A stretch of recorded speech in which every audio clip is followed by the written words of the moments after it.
வெளிவந்த எக்ஸிட் போல் 9 எக்ஸிட் போல் வெளிவந்திருக்கிறது. இந்த 9 எக்ஸிட் போல்களும் நீங்க பார்க்கும்போது ஒரே முறையான நம்பர்ஸ்களை தான் வெளியிட்டிருக்கிறார்கள். அதாவது பிஜேபி என்டிஏ கூட்டணிக்கு 260 இருந்து 415 சீட்டுகள் வரை கிடைக்கும்.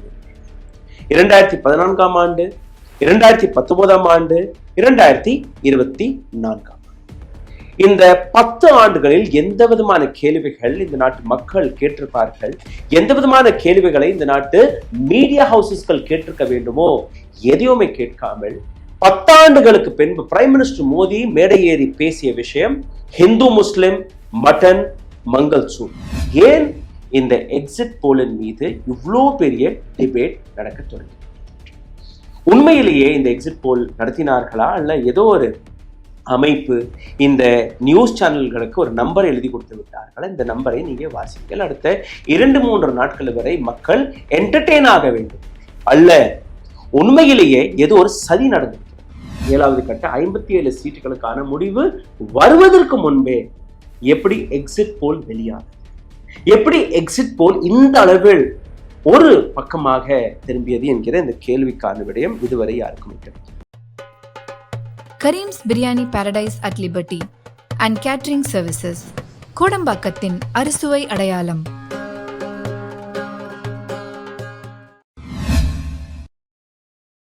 வணக்கம். எக்ஸிட் போல் நம்பலாமா நம்பக்கூடாதா?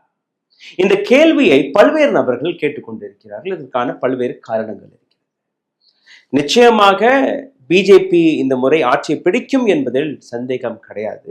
ஆனால் இந்த அளவில் இவ்வளோ பெரிய மெஜாரிட்டியுடன் அவர்கள் ஆட்சியை பிடிப்பார்களா என்கிற அந்த கேள்விதான் இன்னைக்கு ஒட்டுமொத்த உலகத்தில் இருக்கக்கூடிய மக்களுக்கு ஒரு மிகப்பெரிய சந்தேகத்தை ஏற்படுத்தி கொடுத்திருக்கிறது. ஏன்? கடந்த 70 நாட்களாக இன்க்ளூடிங் பிஜேபி அவர்கள் நம்பிய விஷயம் யாருக்குமே மெஜாரிட்டி கிடைக்காது என்பதுதான். அதாவது காங்கிரஸிற்கும் கிடைக்காது, பிஜேபிக்கும் கிடைக்காது, என்டிஏவுக்கும் கிடைக்காது, இந்தியா கூட்டணிக்கும் கிடைக்காது.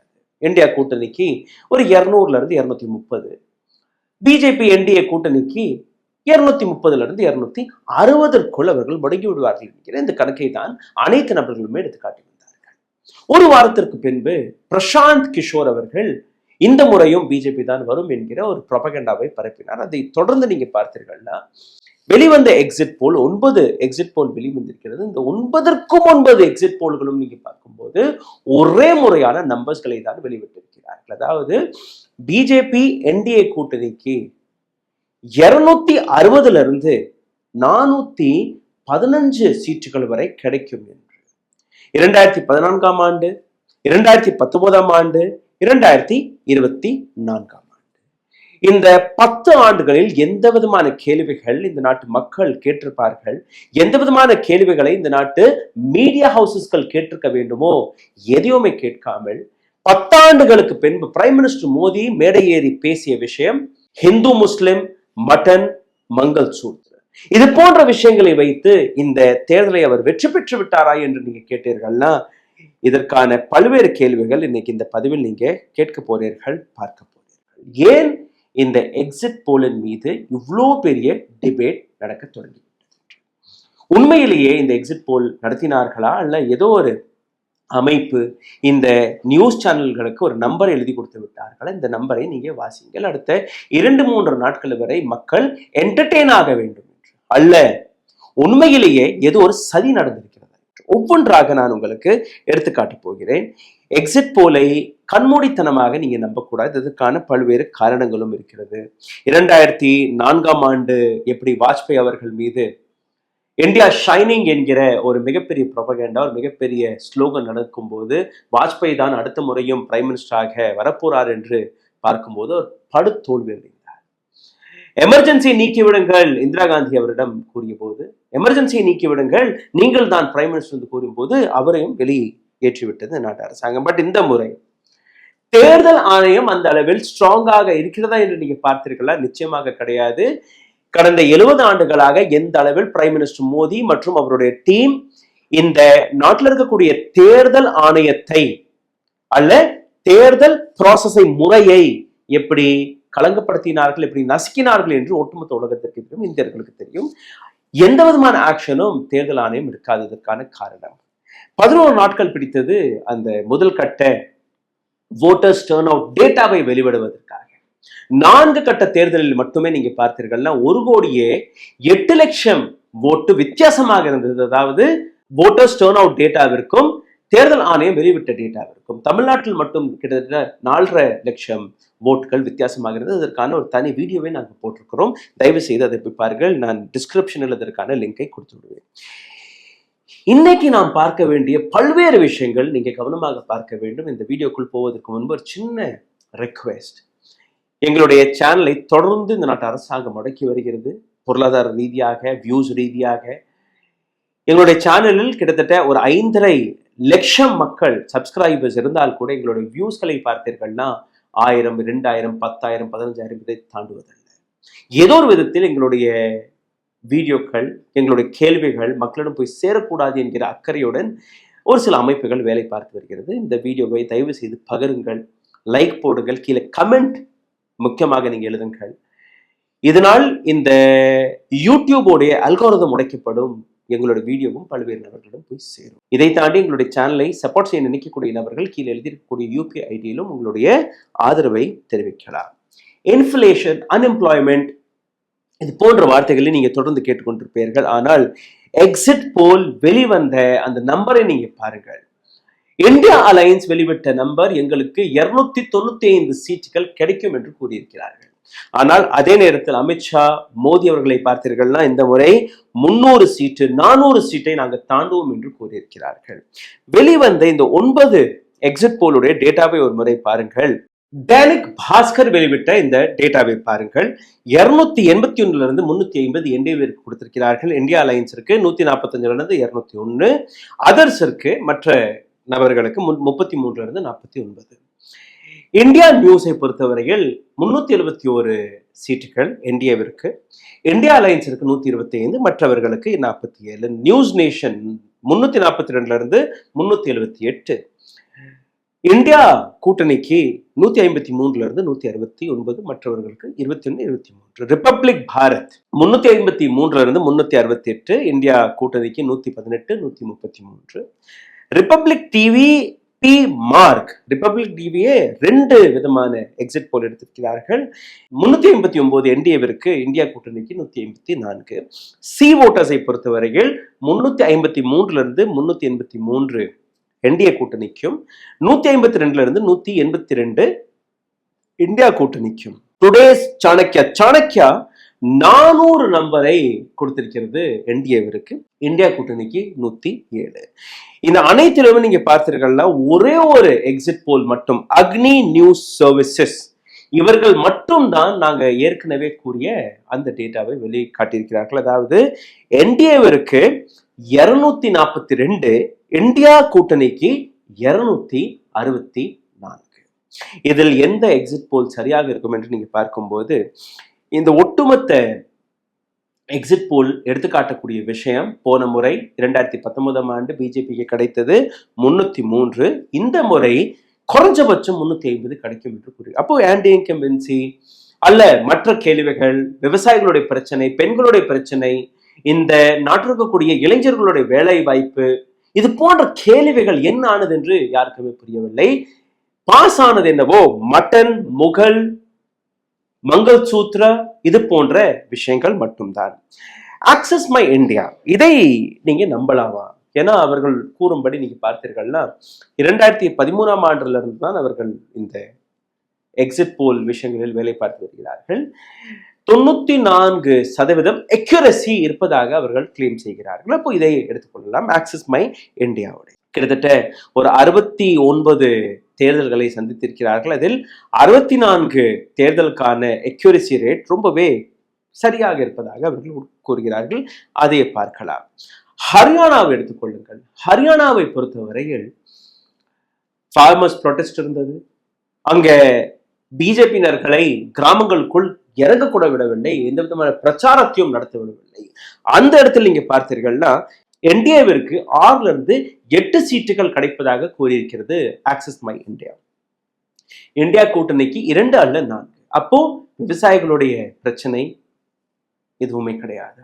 அங்க இருக்கக்கூடிய கிராமங்கள் பிஜேபி எந்த அளவில் எதிர்த்தார்கள், அது என்னானது? இது போன்ற கேள்விகளுக்கான விடயம் கிடைக்கவில்லை. ஜாட் சமுதாயத்தை பொறுத்தவரையில் காங்கிரஸுக்கு தான் ஓட்டு போடுவதாக பல்வேறு ஆண்டுகளாக நீங்க பார்த்திருக்கிறீர்கள். அவர்களுடைய ஓட்டுகள் என்னானது? டெல்லியை எடுத்துக்கொள்ளுங்கள். அடுத்த ஷாக்கர் இங்கிருந்து வருகிறது. ஆம் ஆத்மி கட்சி. ஆம் ஆத்மி கட்சிக்கு ஒரு சீட்டு கூட கிடைக்காது என்று கூறியிருக்கிறார்கள். இந்தியா அலைன்ஸ் ஏதோ ஒரு சீட் கிடைக்கும் என்று கூறியிருக்கிறார்கள். என்டிஏவிற்கு 6 கிளீன் ஸ்வீப் இன் டெல்லி ஆல்சோ. சரி, அடுத்த மாநிலத்தை நீங்க பாருங்கள், மத்திய பிரதேஷ். மத்திய பிரதேசத்தில் 29 சீட்டு மொத்தமாகவே என்டிஏவிற்கு கிடைக்கும் என்று கூறியிருக்கிறார்கள். அப்போ அங்க இருக்கக்கூடிய ட்ரைபல் ஓட் என்னானது, மற்ற விஷயங்கள் என்னானது, 29 சீட்டுகளும் அங்கதான். குஜராத்தில் நீங்க பார்த்தீர்கள்னா 63% பிஜேபி என்டிஏ கூட்டணிக்கு தான் இருக்கிறது ஓட் ஷேர். அப்போ 25 சீட்டுகள் நேரடியாக இந்தியா கூட்டணிக்கு போகும். இமாச்சல பிரதேசத்தில் clean sweep by NDA, Congress மற்றவர்களுக்கு எதுவுமே கிடையாது. உத்தராகண்டில் இருக்கக்கூடிய 5 சீட்டுகள் 5 பிஜேபிக்கு என்டிஏவிற்கு கிடைக்கும் என்று கூறியிருக்கிறார்கள். அசமில் 9 சீட்டுகள் என்டிஏ கூட்டணிக்கும், காங்கிரஸிற்கு 2 சீட்டுகள். திரிபுராவை எடுத்துக்கிட்டீங்கன்னா திரிபுராவில் 2 சீட்டு, 2மே என்டிஏவிற்கு தான் கிடைக்கும். அப்போ மணிப்பூர் விஷயம், நார்த் ஈஸ்ட்ல இருக்கக்கூடிய மற்ற விவகாரம், அதெல்லாம் என்னானது, எந்த விதமான பதிலும் கிடையாது. காங்கிரஸ் மற்றும் இந்தியா அலைன்ஸ் வைப்ட் அவுட் ஆகிவிட்டதா, கிளீன் ஸ்வீப் ஆகிவிட்டதா என்று நீங்க பார்த்தீர்கள்னா பல்வேறு இடங்களில் அது போன்ற டேட்டாவை எடுத்து காட்டியிருக்கிறார்கள். BJP is crossing 300 to 350. BJP மட்டுமே 300, என்டிஏவை சேர்த்தீர்கள்னா 350 என்று இது எடுத்து காட்டுகிறது. 2019 ஆண்டுடைய பெர்ஃபார்மன்ஸை விட ஒரு 10-20% பெட்டராக பிஜேபி பெர்ஃபார்ம் செய்வதாக எடுத்து காட்டியிருக்கிறார்கள். இந்த இடத்தில் நீங்க பார்த்தீர்கள்னா ஆக்சஸ் மை இந்தியா என்கிற இந்த அமைப்பு வெளிக்காட்டிய விஷயத்தை தென்னிந்தியாவிற்கு வரலாம். தென்னிந்தியாவில் முதல் மாநிலமாக தமிழ்நாட்டை பாருங்கள். தமிழ்நாட்டில் நீங்க பார்த்தீர்கள்னா 3-4 சீட்டுகள் என்டிஏவிற்கு எடுத்து காட்டுகிறார். தமிழ்நாட்டில் இருக்கக்கூடிய அனைத்து நபர்களுக்குமே தெரியும் எந்த அளவில் பிஜேபியை தமிழ்நாடு எதிர்த்திருக்கிறது. இந்த இடத்தில் அவர்கள் டேரிங்காக 3-4 சீட் எடுத்து காட்டியிருக்கிறார்கள். இந்தியா அலையன்ஸிற்கு 33-37 சீட்கள், ஏடிஎம்கேவிற்கு ஒரு 2 சீட்டு கிடைக்கும் என்று கூறியிருக்கிறார்கள். அடுத்த மாநிலத்தை பார்க்கும்போது கர்நாடகா. கர்நாடகாவில் 25-29 சீட்டு. இப்போ அங்க இருக்கக்கூடிய அரசாங்கம் காங்கிரஸ் அரசாங்கம், ஆனால் கூட பிஜேபிக்கு தான் அங்க இடம் கிடைக்கிறதாக இவர்கள் கூறியிருக்கிறார்கள். இந்தியா அலையன்ஸிற்கு 3-5 சீட்டுகள். சரி, இன்னொரு இடத்தை நீங்க பாருங்கள், 27% கேரளாவில் பிஜேபிக்கான ஓட் ஷேர் அதிகரித்ததாக கூறியிருக்கிறார்கள். சசி தரூர் வர்சஸ் ராஜீவ் சந்திரசேகர், இவர்கள் போட்டியில் ராஜீவ் சந்திரசேகர் தான் அங்க வெல்ல போறாரு என்கிற இன்னொரு விஷயமும் எடுத்து பார்க்கப்படுகிறது. இந்த இடத்தில் என்டிஏவிற்கு கேரளாவில் அசெம்பிளி தேர்தலும் போது கூட ஒரு சீட் கூட கிடைக்காது. அந்த மாநிலத்தில் 3 எம்பி சீட் கிடைப்பதாக கூறியிருக்கிறது ஆக்சஸ் மை இந்தியா. யூடிஎஃப்ற்கு 17-18, எல்டிஎஃப்ற்கு ஒரு சீட்டு கிடைக்கலாம், கிடைக்காமையும் போகலாம். சரி, இன்னொரு இடத்தை நீங்க பார்த்தீர்கள்னா தெலுங்கானா. தெலுங்கானாவிலும் அதே போன்ற பேட்டர்ன் தான். தெலுங்கானாவில் என்டிஏவிற்கு 11-12 சீட்டுகள் எடுத்து காட்டுகிறது ஆக்சஸ் மை இந்தியா. இந்தியா அலையன்ஸிற்கு 4-6, பிஆர்எஸ்ற்கு 1, ஏஏஎம்க்கு 1. சரி, என்டிஏ கூட்டணியை பொறுத்தவரையில் தெலுங்கானாவில் 43% ஓட் ஷேர் இருப்பதாக காட்டியிருக்கிறார்கள். இந்தியா அலையன்ஸிற்கு 39% ஓட் ஷேர். ஆனால் இந்த ஓட் ஷேர் எப்படி இருந்தாலும் அவர்களுடைய சீட் கணக்கை நீங்க பார்த்தீர்கள்னா 11-12 என்டிஏவிற்கு, இந்தியா அலையன்ஸிற்கு 4-6. இதே போன்ற பேட்டர்ன் தான் ஆந்திராவிலும் எடுத்து காட்டுகிறார்கள். அதாவது என்டிஏவிற்கு 20 சீட்டு கிடைப்பதாக கூறியிருக்கிறார்கள், வைஎஸ்ஆர் சிபிக்கு 2-4. அப்போ இந்த தென்னிந்தியாவில் மட்டும் பாருங்கள், என்டிஏ ஆந்திராவில் 20, தெலுங்கானாவில் ஒரு 12, 20-12 32, கேரளாவில் ஒரு 3, 35. இந்த இடத்தில் கர்நாடகாவில் நீங்க பார்த்தீர்கள்னா ஒரு 29, 35-29 ஒரு 64. தமிழ்நாட்டில் நீங்க பார்த்தீர்கள்னா ஒரு 4, 68 சீட்டு. சாதாரணமாக 68 சீட்டு தென்னிந்தியாவில் இருந்து மட்டுமே கிடைப்பதாக இந்த அமைப்பு கூறியுள்ளது. அதிகபட்சம் அதிகபட்சம் 15 தாண்டாது என்று ஒரு டேட்டா வெளிவந்தது. இப்போ 68 சீட்டுகள் தென்னிந்தியாவிலிருந்தே கிடைப்பதாக கூறுகிறது இந்த அமைப்பு. சரி, இதையும் விட்டு விடலாம். ஆந்திராவை தாண்டி சத்தீஸ்கருக்கு வாருங்கள். சத்தீஸ்கரில் நீங்க பார்த்தீர்கள்னா ஒரு 57% என்டிஏ கூட்டணிக்கு ஓட் ஷேர் கிடைப்பதாக கூறியிருக்கிறார்கள். 10 to 11 சீட்டு. இந்தியா அலையன்ஸிற்கு ஒரு சீட்டு கூட கிடையாது. ஒரே ஒரு சீட்டு எங்கேயோ வரலாம் தப்பி தவறி. பஞ்சாபை எடுத்துக்கொள்ளுங்கள். பஞ்சாபில் தான் இந்த விவசாய போராட்டத்திற்கான அந்த மத்திய புள்ளியாக பார்க்கப்பட்டது. அதாவது அந்த இடத்துல தான் இந்த ஒட்டுமொத்த விவசாய போராட்டமே வெடித்தது. ஆம் ஆத்மி கட்சிக்கு அங்க மேண்டேட் கிடைத்தது. அந்த இடத்துல நீங்க பார்க்கும்போது அங்கேயும் என்டிஏ கூட்டணிக்கு 2 to 4 சீட்டுகள் எடுத்து காட்டப்படுகிறது. இந்தியா அலையன்ஸுக்கு ஒரு 7-9 சீட்டு கிடைக்கும் என்று கூறியிருக்கிறார்கள். பஞ்சாபிற்கு பின்பு நீங்க பார்த்தீர்கள்னா பஞ்சாபில் இருக்கக்கூடிய அரசாங்கம் ஆம் ஆத்மி கட்சி, டெல்லியில இருக்கக்கூடிய அரசாங்கம் ஆம் ஆத்மி கட்சி. அப்போ ஆம் ஆத்மி கட்சி 2 மாநிலத்தில் இருக்கிறது. 2 இடத்திலுமே கிளீன் ஸ்வீப் செய்யப்படுகிறது என்று இவர்கள் எடுத்து காட்டுகிறார்கள். மகாராஷ்டிரா மிக முக்கியமான மாநிலம். மகாராஷ்டிராவில் ஒரு பக்கம் உத்தவ் டாக்கரே, இன்னொரு பக்கம் சரத் பவார். இந்த புறம் நீங்க பார்த்தீர்கள் ஏக்நாத் ஷிண்டே மற்றும் அஜித் பவார். ஏக்நாத் ஷிண்டே, அஜித் பவார் 2 நபர்களையுமே அங்க இருக்கக்கூடிய மக்கள் மட்டும் எதிர்க்கவில்லை, பார்ட்டி கேடர்ஸ் கூட அவர்களுடன் கைகோர்த்து நிற்கவில்லை. ஆனால் அந்த இடத்திலும் நீங்க பார்க்கும்போது என்டிஏ கூட்டணிக்கு 28 to 30 சீட்டுகளை இந்த அமைப்பு எடுத்து காட்டியிருக்கிறது. நம்பலாமா நம்பக்கூடாது என்று நீங்க சிந்தித்து பாருங்கள். இந்தியா கூட்டணிக்கு 12 to 20 சீட்டு, மற்றவர்களுக்கு ஒரு 2 சீட்டு. வெஸ்ட் பெங்காலை நீங்க பார்த்தீர்கள்னா மமதா பானர்ஜி டிஎம்சிக்கு 11 to 14 சீட்டு, இந்தியா கூட்டணிக்கு 2 சீட்டு. ஆனால் பிஜேபி இந்த இடத்தில் 26 to 30 சீட்டு இவர்களுக்கு கிடைக்கும் என்று எடுத்து காட்டுகிறார்கள். அதாவது மம்தா பானர்ஜி வெஸ்ட் பெங்காலில் ஆன்டி இன்கம்பன்சி வேலை பார்க்கிறது. பிஜேபி எங்கெல்லாம் இருக்கிறதோ அங்க ஆன்டி இன்கம்பன்சி வேலை பார்க்கவில்லை. நாடு முழுவதும் மக்களுடைய கேள்விகளுக்கு ஆன்டி இன்கம்பன்சிக்கான எந்த விதமான பதிலும் கிடையாது. பீகார் இருக்குவார்கள். பீகாரில் நீங்க பார்த்தீர்கள்னா 48% பிஜேபிக்கான ஓட் ஷேர் இருப்பதாக கூறியிருக்கிறார்கள். என்டிஏ கூட்டணிக்கு 29 to 33.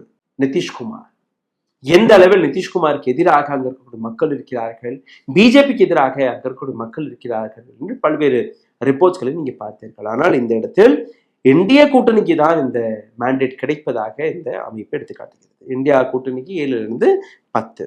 ஆக்சிஸ் மை இந்தியா தன்னை 94% ஹிட் ரேட்டாக எடுத்து காட்டுகிறார்கள். அப்போ ஏதோ ஒரு விதத்தில் இவர்களுடைய சயின்ஸ், இவர்களுடைய கால்குலேஷன் சரியாக இருந்திருக்கலாம். ஆனால் இதே போன்று முன்னாள் பிரைம் மினிஸ்டர் வாஜ்பாய் அவர்களாக இருக்கட்டும், அல்ல இந்திரா காந்தி அம்மையார் அவர்களுடைய கருத்து கணிப்பு, அவர்களுக்கு இந்த கருத்து கணிப்பும் அப்படிதான் இருந்தது. நீங்கள் தான் அடுத்த பிரைம் மினிஸ்டர். ஆனால் மக்கள் அவர்களுக்கு எதிராக ஓட்டு போட்டார்கள். கடைசி 57 சீட்டு, 7வது கட்ட 57 சீட்டுகளுக்கான முடிவு வருவதற்கு முன்பே எப்படி எக்ஸிட் போல் வெளியானது, எப்படி எக்ஸிட் போல் இந்த அளவில் ஒரு பக்கமாக திரும்பியது என்கிற இந்த கேள்விக்கான விடயம் இதுவரை யாருக்குமே கிடைக்கும்.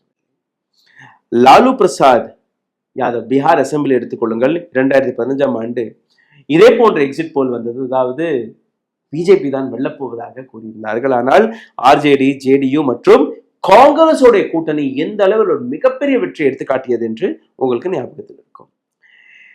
உத்தரப்பிரதேஷ் அசெம்பிளி எலெக்ஷனும் போதும் நீங்க பார்த்தீர்கள்னா எந்த அளவில் டிமானிட்டைசேஷனுக்கான இந்த தாக்கம் பிஜேபியை தோற்கடித்து விடும் என்று கூறினார்கள். ஆனால் அந்த இடத்தில் 300 சீட்டுகள் அங்க வெளியானது. அந்த அளவில் அவர்களுக்கு மேண்டேட் கிடைத்தது. ஆம் ஆத்மி கட்சியை பொறுத்தவரையில் அனைத்து எக்ஸிட் போல்களுமே டெல்லியில் 40 to 50 சீட்டை ஆம் ஆத்மி கட்சி தாண்டாது என்று கூறினார்கள். ஆனால் 70 சீட்டுகளில் இருந்து 67 சீட்டுகள் ஆம் ஆத்மி கட்சி பக்கம் போனது. இப்போ சமீபத்தில் நடந்த தேர்தலை பாருங்கள், வெஸ்ட் பெங்கால் 2021 எலெக்ஷன். இதில் நீங்க பார்க்கும்போது அனைத்து எக்ஸிட் போல்களுமே டிஎம்சிக்கு ஒரு 109 ஒரு 130க்கு மேல கிடைக்காது, பிஜேபி தான் வெல்லப்போவதாக அனைத்து எக்ஸிட் போலுமே காட்டினார்கள். 152 160 70 காட்டினார்கள். ஆனால் எக்ஸிட் போல் எப்படி ஃபெயில் ஆனது என்று வெஸ்ட் பெங்கால் எடுத்து காட்டியது. பிஜேபி கிடைத்தது வெறும் 77. மம்தா பானர்ஜியுடைய டிஎம்சிவிற்கு 215 சீட்டுகள் கிடைத்தது.